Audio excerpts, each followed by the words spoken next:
The intermission for the ninth pair of Friday-Saturday concerts of the Boston Symphony Orchestra, Charles Munch, music director, is drawing to a close. The audience here in Symphony Hall is awaiting the return to the stage of Mr. Munch for the final work of the program, Symphony No. 9 in D minor, Opus 125, by Beethoven. The assisting artists will be the New England Conservatory Chorus, Bonacuk Tavaran conductor, and the following solo quartet: Leontine Price, soprano, Maureen Forrester, contralto, David Polari, tenor, and Giorgio Tozzi, baritone. The scoring calls for 2 flutes and piccolo, 2 oboes, 2 clarinets, 2 bassoons and contrabassoon, 4 horns, 2 trumpets, 3 trombones, timpani, bass drum, triangle, cymbals, and strings. The symphony was last performed at these concerts in April of 1957. The first movement is marked Allegro ma non troppo and Poco maestoso. The second movement is marked Molto vivace, presto. The third movement, Adagio molto e cantabile. And the finale is in numerous divisions of presto, allegro, adagio, and prestissimo.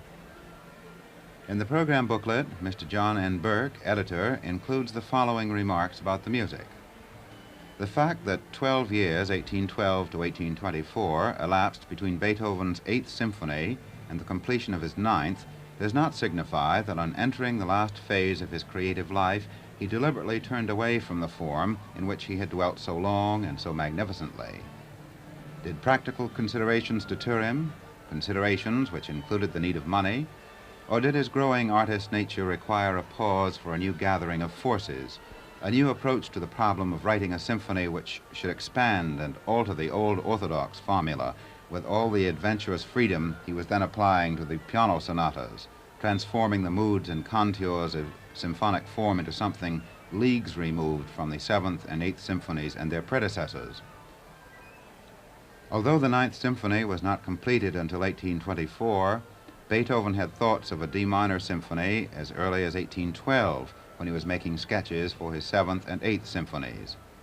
It was in 1817 that he conscientiously began working on what became the 9th Symphony in D minor.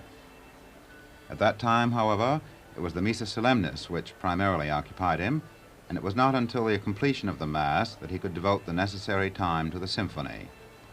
It was during the period of writing the Mass that he decided it would be in the D minor symphony in which he would inject a choral movement.